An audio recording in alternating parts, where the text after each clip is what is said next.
I'm joined now by Beto O'Rourke. Thanks so much for joining me. Good to be with you. So you've been hosting a series of town halls across the state of Texas, and you've done this before. You've obviously ran for the U.S. Senate in 2018. You ran for governor in 2022. And so, how do these town halls right now feel different from even previous election cycles where Democrats were overperforming, like in 2018? I think like a lot of people right now, I'm just trying to do whatever I can to be helpful.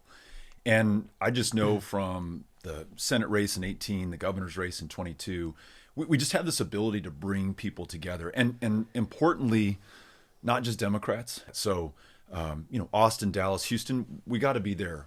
But we've been in Mansfield, we've been in Amarillo, we've been in Wichita Falls, we've been in Denton, Texas. These are the places, frankly, that have been either taken for granted by Republicans or written off by Democrats, and folks are going unrepresented and unheard. So showing up, not only am I learning a lot from the people who attend these town halls, but everyone in attendance is getting to hear each other. Folks know that they're not alone when 750 other people show up in Amarillo, Texas, or that person who, for whatever reason, isn't a veteran, didn't serve their country. They get to listen to the man in Wichita Falls who says, how is cutting 83,000 jobs from the VA? Most of them, by the way, will be veterans who will lose their jobs. Yeah. How is that going to help me get in and see somebody for my service-connected disability or my behavioral health appointment? There's a lot of power in bringing people together. And it does feel a lot like 2017. When I first got out there on the road, people understand clearly what is happening to this country, undermining the Constitution, the rule of law, the attacks on our fellow Americans, especially the most vulnerable. And they want to see us fight, all of us. And I think this false choice being offered to Democrats, are you going to be more moderate, more centrist? Right. Are you going to be more progressive? It's the wrong question. Are you going to surrender or are you going to fight? People want us to fight. It has felt for so long like the intra-party feud has been whether you're progressive, whether you're a more moderate Democrat, but it doesn't feel like that anymore. And I hope that there is some understanding that it's okay if you are progressive and you're representing a progressive district. It's okay if you're more moderate. I mean, Jared Golden is not going to win in AOC's district and vice versa. She's not going to win in his district. And that's okay. That's the curse and the blessing of being in a big tent party is that if you want everybody from, Joe Manchin to Bernie Sanders in the party, then you have to be willing to accept and appreciate the stances of those very people. But now it feels different because it feels like the overarching theme for Democrats, at least up to this point, has been that this party is really defined by its weakness, especially unto itself, but especially relative to a Republican Party that will stop at nothing to get what it wants.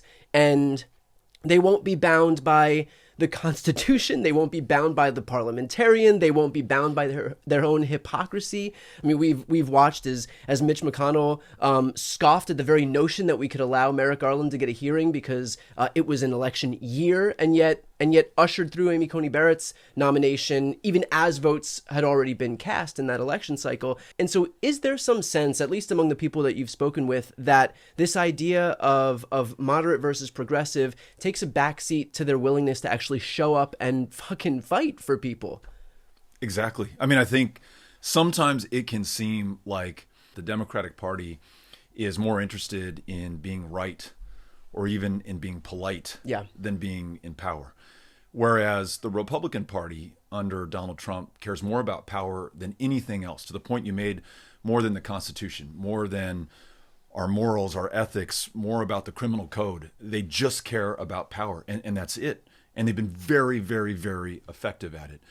And so to meet that challenge, I think we have to be absolutely focused, aggressive, even ruthless about winning power. And I think that needs to include the broadest possible coalition, a true united front where we no longer define ourselves along differences of geography, race, or where we are on the policy spectrum. We agree on this much, that we're very close to losing what Lincoln called the last best hope of Earth.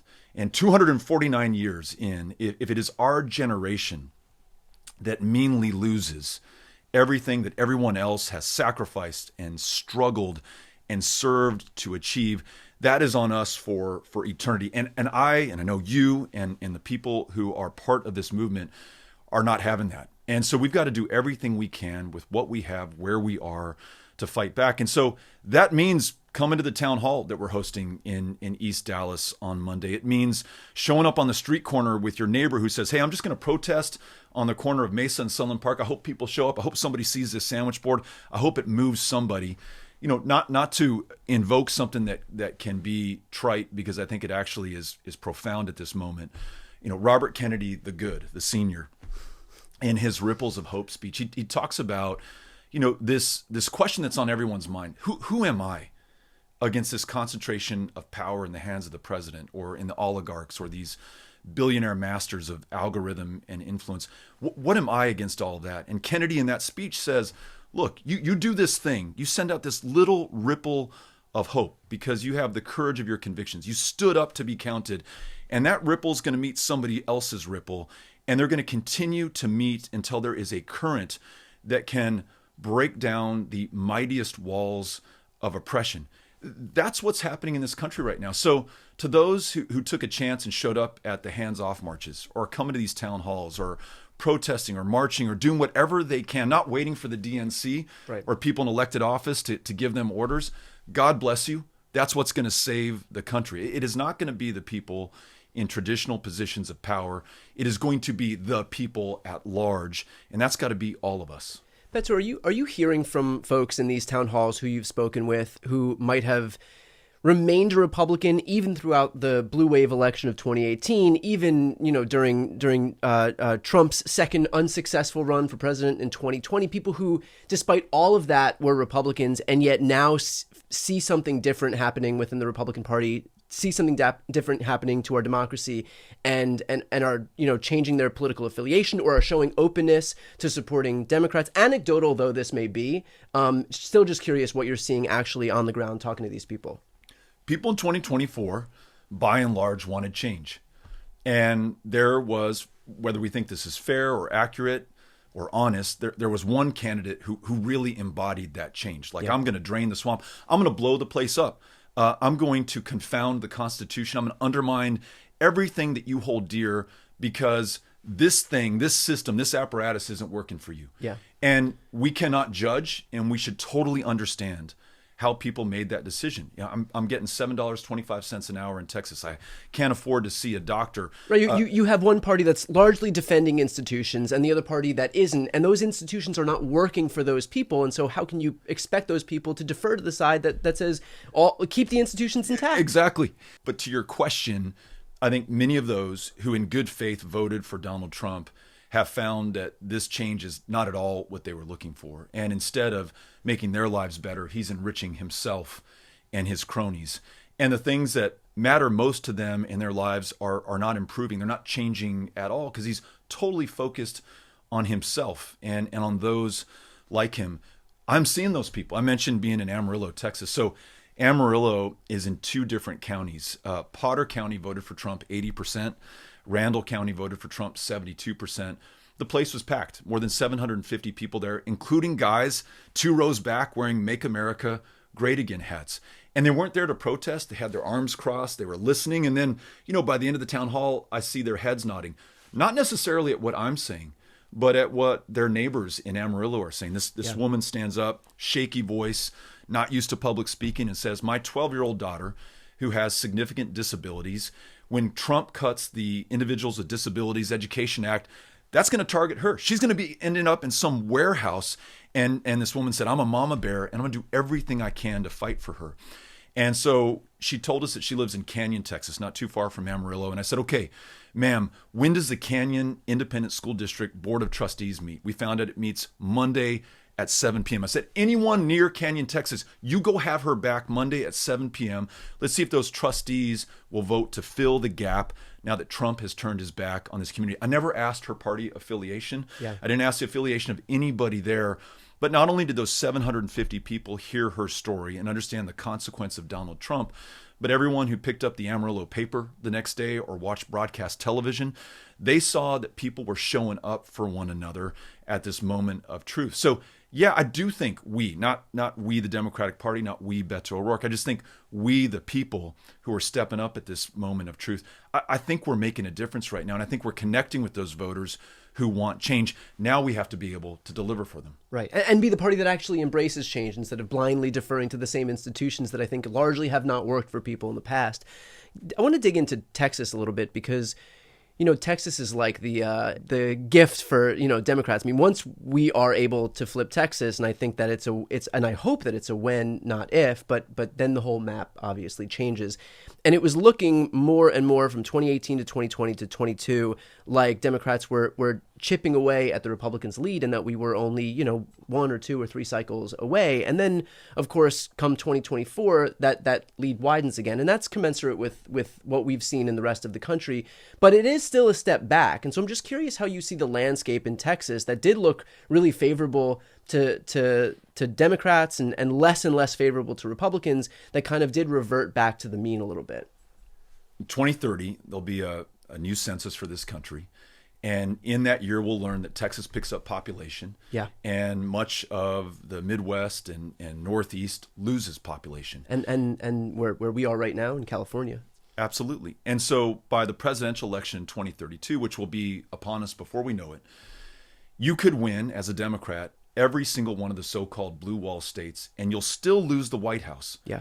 If you can't pick up Texas and the Sun Belt. And you cannot pick up Texas and the Sun Belt if you start working on it in 2032 or 2030 or 2028. Right. You got to work on it today. So our group, Powered by People, we're out there registering likely Democrats on college campuses, the very population that's targeted by the Republicans in power for disenfranchisement, not only registering them, but staying in touch with them to guide them all the way through the election process. It's the most voter suppressive state in the union, so we've got to work harder than anywhere else in the union. But to your great question, and kudos to you for being on this, not today in 2025, the first time I ever talked to you. 8 years ago, you were asking about Texas because you saw the potential, the value, and also the necessity of this state sooner or later. If we don't get some help from the outside, we're fucked. Yeah. And not we in Texas, but we, the United States of America. In 2020, to use an example, the Democrats nationally spent about $28 per voter turning them out in Georgia. In the state of Texas, $7 per voter. I raised, thanks to many of your listeners and viewers, a lot of money, $7, $25 at a time running for governor. I think $80 million all told. Greg Abbott, the guy I was running against, spent $130 million all told. And that's before independent expenditures and other statewide Republicans spent money in those campaigns. Look, I hate money in politics. Money is not everything. There are a lot of other factors and qualities that we got to consider. But until we start putting our money where our mouth is and start investing in places like Texas, then we're going to continue to lose them. And it won't just hurt the people of Texas. And it's absolutely killing us literally in Texas. The most obscene abortion ban in America, the least insured state in America, leading the nation in school shootings in America. All of that is happening in Texas. But that is a future coming to you if we don't turn this around. So there is no state, in my opinion, more important than Texas. We're doing our part in state, but now we need the rest of the country to come in and help us out as well. And real talk right now, like, is the DNC, and you're not here representing the DNC, nor am I, is the Democratic Party doing what it needs to do to hold its own in Texas, or still not? No. And look, if we've learned anything from 2024, we got to just be really honest if at times we hurt people's feelings about what has worked and what hasn't worked. And what hasn't worked is this really cynical strategy to pick 6 or 7 states and put billions of dollars into those states and leave everyone else to their own devices, to wither on the vine, which has happened in parties across the country. I was just in Tuscaloosa, Alabama. The University of Alabama students invited me to be there because Trump had imposed himself on their commencement ceremonies. He wanted to outshine their hard work and their achievement. And they said, Trump is not us. This is not what we want the world to see. Hey, Beto, will you and Doug Jones and anyone else who would like to come down and speak to the moment? That was so encouraging to me because they weren't taking orders from central headquarters. They're not supposed to be relevant in today's Democratic Party, but they're a proud people, just like you are here in California, just like we are in Texas, and they want to be heard, they want to be listened to, and they want to lead. Yeah. And frankly, they're doing a better job of leading than a lot of the folks who are supposed to be leading us right now out of Washington, D.C. So if there's a silver lining in all of this, I think in the broken apparatus of today's Democratic Party nationally, there will emerge these real leaders whose names we don't even know right now in places like Tuscaloosa, Alabama, or in Amarillo, Texas. And they're going to speak to the moment, and they will carry the urgency that this crisis demands. And I think in the end, we're going to be okay. And I'm optimistic because I'm seeing and listening to these people everywhere I travel right now. And I'm curious about that because, I mean, I know that you have optimism, and that's why it's so great to listen to you.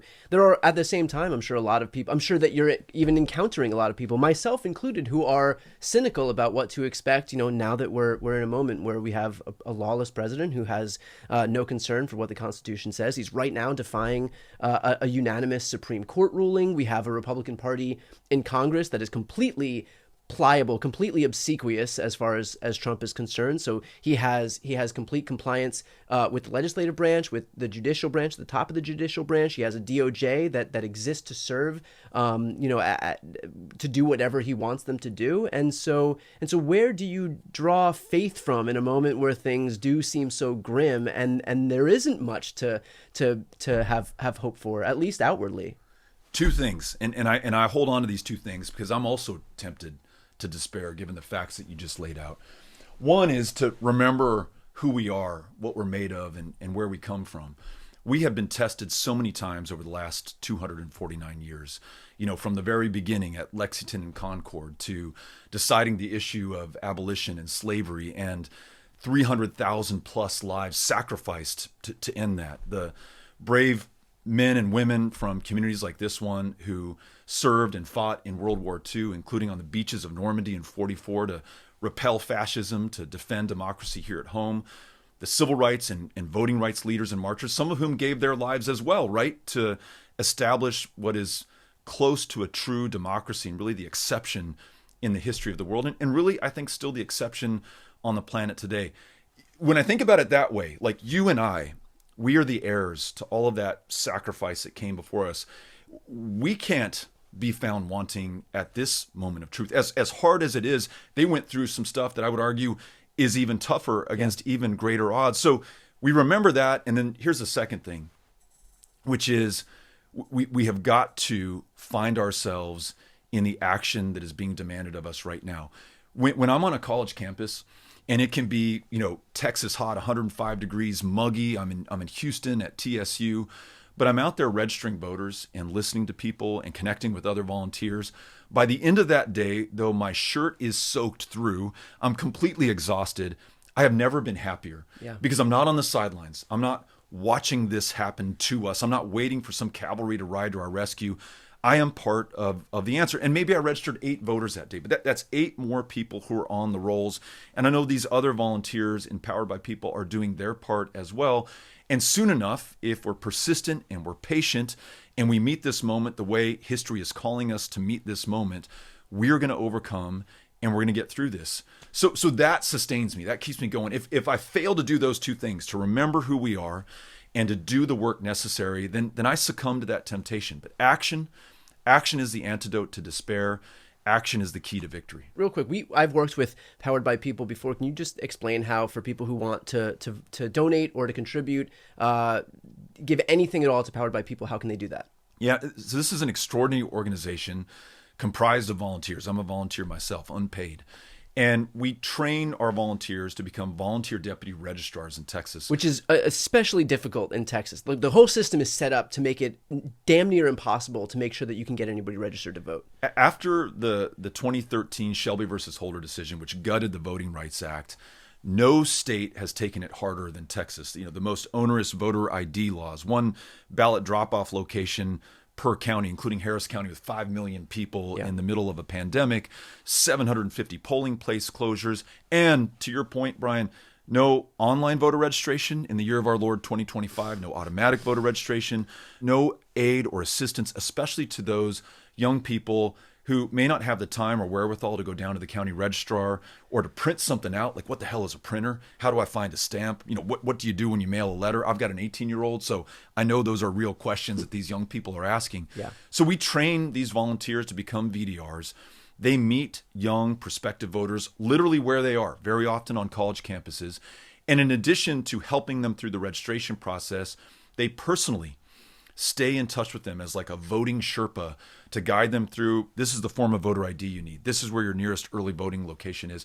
And because we're a partisan organization, this is who represents your values on a woman's ability to make her own decisions about her own body, on reducing shootings in our schools, raising the minimum wage, making sure that you can see a doctor. I mean, the basic things that regardless of party or any other difference are what Texans want right now. And so poweredxpeople.com is where you can go. You can sign up to be a volunteer. We'll take you even if you're not in Texas. There's work that you can do from a distance. You can donate to support those volunteers who are out there. And it's the kind of work that we're going to have to do over the long term. I really see two necessary approaches. One, meet the moment. Get out there and protest, show your face, stand up and be counted at this moment of truth. Two, let's take a page out of the Republican playbook and day in, day out, election year, so-called off years as well, justice of the peace, school board, all the way up to president, you do the work of registering and organizing voters and putting together the political power we need to win elections and then to deliver once we're in positions of public trust. So that's what Powered by People is doing in Texas right now. Well, I've worked with Powered by People in the past. I believe in that in your organization to the ends of the earth. So highly recommend for anybody watching, if you're looking to contribute, help out Texas and invest at a time where we need some investment so that it could pay off in the future. Now is the time to do that. I'll put the link to Powered by People in the post description of this video or in the show notes of the podcast. Let's talk about the Senate race happening right now. Can you give a lay of the land in terms of what it looks like? Because we have John Cornyn running against Ken Paxton. So you've got John Cornyn, who's been in the Senate since before you and I were born. Not really, but might as well. Yeah. Who we have no idea what the guy believes or thinks. He's absolutely just twisting in the wind, approaching Quisling status right now in terms of his collaboration with the Trump administration. And who cares about the politics of it? But it's hurting the people that he's supposed to serve and represent. In Amarillo, we learned that 13 USDA trucks full of food were turned away from the local food pantry and food bank because the Trump administration, with Cornyn's compliance, cut the USDA supplemental. 25% of rural hospitals in Texas that has already lost more rural hospitals than any other state are on the verge of closing because they're about to cut Medicaid. You add to that these cuts to the Department of Education, Title I funding. Schools in big cities and small rural counties alike are closing by the hundreds, if not the thousands. That's John Cornyn. The other guy who's likely to be in that Republican primary for the Senate is Ken Paxton, twice or maybe thrice indicted under FBI investigation until this current administration. He is as corrupt and antithetical to the values of Texas as you can find, impeached by a Republican majority in the state house, which do you know how difficult it is for Republicans to actually impeach you? Republicans impeached Ken Paxton. He averted conviction in the Senate trial, in part because the presiding judge in the Senate trial, who is our Lieutenant Governor Dan Patrick, took a multi-million-dollar campaign contribution. Some would read that as a bribe to basically decide the outcome of that in Paxton's favor. I think the threshold now is like $400 million. Anything below a full-blown Boeing 747, you're okay with. Yeah, apparently. And certainly in Texas, where there literally are no campaign finance laws. You can take any amount of money from just about anyone, and they do. So that's the choice right now on the Republican side. You look at the Democratic side, and I know we've been in the wilderness for more than 30 years. I'm so well aware of that as a lifelong Texan. But the talent that you see, including people who are currently holding public office, you look at folks like Jasmine Crockett, a name that you and your viewers and listeners have certainly heard, who's been in Congress a short time, was in the state house before that, but has really made an impact across the state and nationally. You look at James Tallarico, a name you may or may not know. I know you know him, but others may not. But if you haven't seen this guy, check him out. He's in the state house, and he's been leading this heroic fight to save our local schools. Our 3 kids in the O'Rourke family go to local public schools in El Paso. The governor is defunding our schools to send more than $1 billion of property taxpayer money to private schools to help out rich families who are already sending their kids to those schools.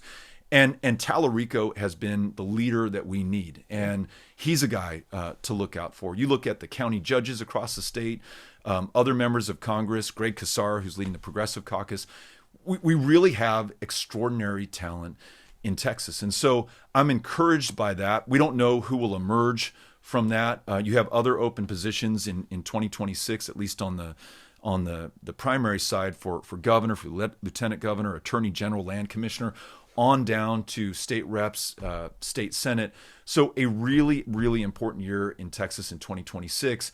And it is not too early for people to get after it. What about you? You know, I'm doing right now what I think is most helpful. You know, convening these town hall meetings, running Powered by People, getting folks registered to vote. I'm just going to make that my North Star. What can I do that is most useful and most helpful? And right now it is being with people. It is listening to people.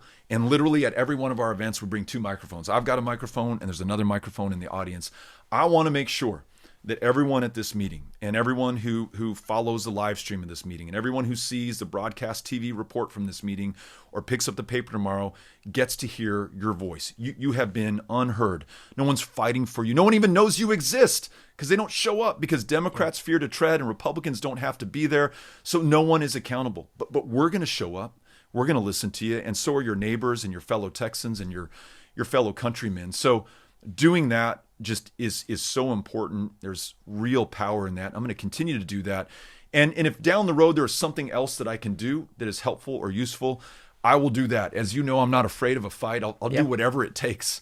But right now it's doing this work with Powered by People. All right. Well, I appreciate that work. And again, highly recommend for anybody watching right now or listening right now, if you can contribute, if you can donate, if you can help in any way, Powered by People. They've been doing great work for years and years and years. So highly recommend that you give what you can. The website is poweredxpeople.org. Beto, appreciate your time, man. Thanks so much. Thank you for having me. Grateful.